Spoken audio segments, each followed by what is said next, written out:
Para final de programa, faltando 10 minutos para 7 horas da manhã, temperatura em Porto Alegre, na marca dos 20 graus, aqui na esquina da comunicação, Caldas Júnior com Andradas.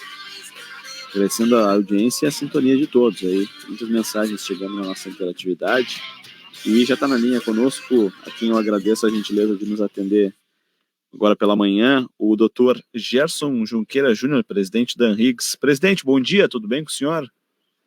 Bom dia, é um prazer falar aí aos todos os nossos guaribeiros nessa manhã de hoje. Prazer é nosso, alegria em falar com o senhor. A gente quer abordar a questão que envolve aí, é um assunto muito pertinente, muito importante, a questão de doação de órgãos. A Sociedade Médica, Associação Médica do Rio Grande do Sul, juntamente com a Sociedade de Cirurgia Geral aqui do estado, está fazendo esse alerta para que o assunto ganhe esse destaque, essa relevância junto à população. Por que é tão importante comunicar aos familiares a vontade de ser doador de órgãos, doutor? Bom, acho que uma coisa muito importante, o Brasil sempre foi um país que esteve na vanguarda de transplantes. O Brasil é o segundo país no mundo que mais faz transplantes. Claro que a gente teve uma queda considerável aí nos anos agora 2020, 2021, 2022 por causa da pandemia, mas o principal problema que a gente detecta é realmente a decisão da família de um paciente que falece, que é candidato a transplante, que tem a possibilidade de fazer a doação, né?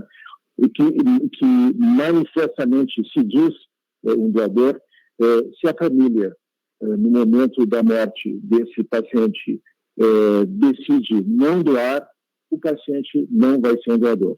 Então, hoje a nossa legislação tem esse problema. Mesmo uma pessoa que se diga doador, pode colocar na sua carteira de identidade, eu sou doador de órgãos e tecidos, mas no momento da morte, se a família não toma essa decisão, a doação não pode ser feita.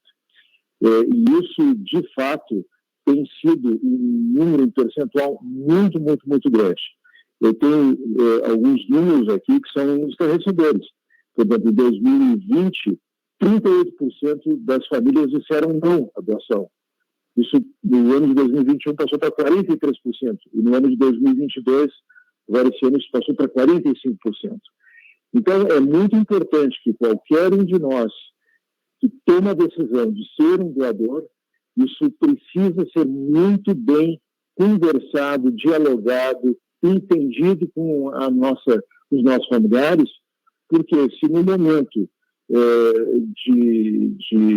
de morte, no momento de dificuldade, de estresse, né, em que essa pessoa falece, né, geralmente são situações muito difíceis, porque é o trauma, é o paciente que tem morte por um acidente automobilístico, um tiro, enfim, são situações geralmente muito, muito difíceis, né? A família tem que dar o sim para que a doação seja feita. Então, isso é o ponto principal assim, da legislação brasileira, que tem que ser muito bem abordado entre as pessoas que querem ser doadores e os seus familiares. Já está restabelecido o contato com o Dr. Gerson, tivemos uma pequena interrupção, doutor. O senhor falava, e é importante ressaltar, né, que a melhor situação nesse caso é o diálogo entre familiares, por mais que se tenha um documento. Como tratar, doutor, desse assunto quando já é um caso mais delicado no próprio ambiente hospitalar? Como é tratar desse assunto quando o paciente já está hospitalizado? Acredito que seja bem delicado, né? Novamente perdemos o contato ali. A nossa telefonia também às vezes não nos ajuda, né? Principalmente em dias de instabilidade. Vamos tentar restabelecer novamente o contato com o Dr. Gerson Junqueira.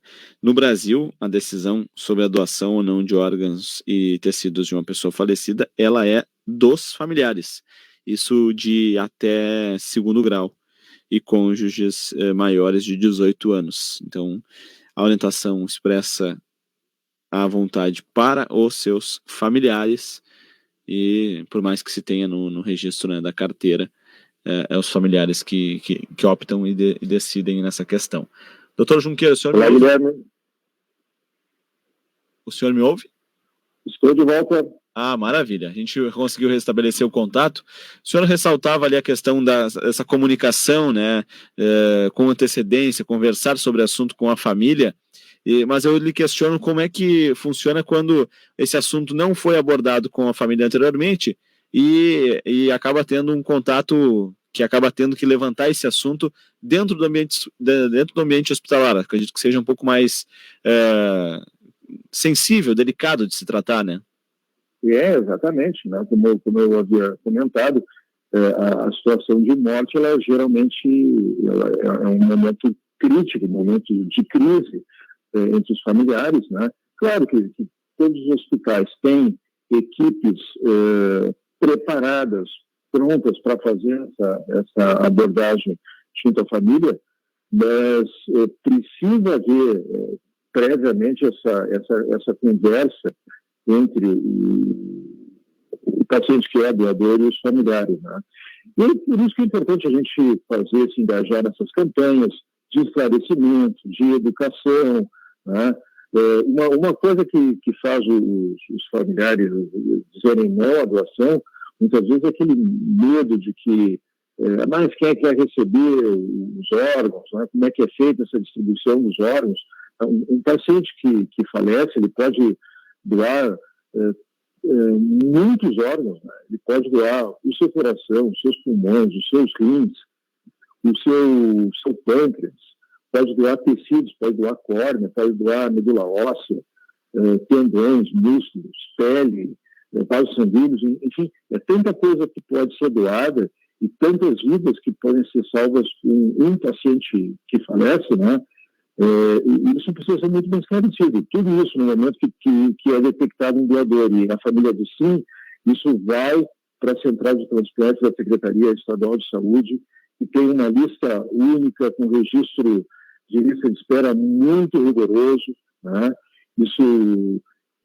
Essa lista, ela existe nos 27 estados da federação, e isso também está regrado pelo Ministério da Saúde, pelo SUS, né? Então, é tudo muito criterioso. Existe, assim, toda essa questão de doação, no momento que a família diz sim, é tudo muito, muito bem feito, sabe? Então, isso os familiares às vezes não sabem. Então, existe algumas lendas urbanas de tráfico de órgãos. Isso não existe, né? Isso tudo é balela. Então, isso tudo tem que ser muito bem esclarecido. Por isso, as campanhas, né? A gente tem lá o Setembro Verde, que tem lá o dia 27 de setembro, que é o Dia Nacional de Doação de Órgãos e Tecidos, onde a gente esclarece, educa, fala. Então, tem que ter essa conversa. Isso é o mais importante. Se você é doador, você quer ser doador de órgãos e tecidos, converse com a sua família, porque no momento, na infelicidade da sua morte, é o seu familiar que vai dizer o sim, né? Então, essa é a mensagem que a gente deixa aí para todos os ouvintes.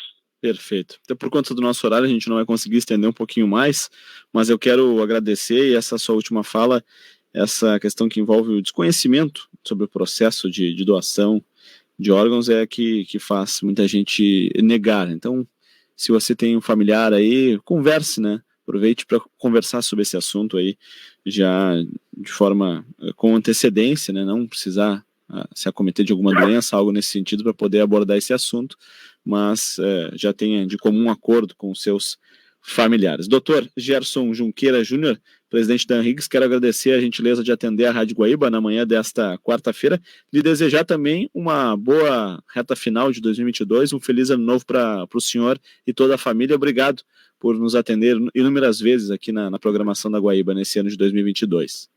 Eu agradeço muito por participar, agradeço muito a parceria da Rádio Guaíba com a Rio Grande todo ano. E em nome de todos os médicos do Rio Grande do Sul, desejo a todos os nossos ouvintes, a todos os guaibeiros, um ótimo 2023, com muita saúde, com muita paz, que seja um ano realmente maravilhoso para todos nós. Para todos nós. Muito obrigado. Dr. Gerson Junqueira Júnior, presidente da ANRIGS, conversando com a gente aqui no Bom Dia.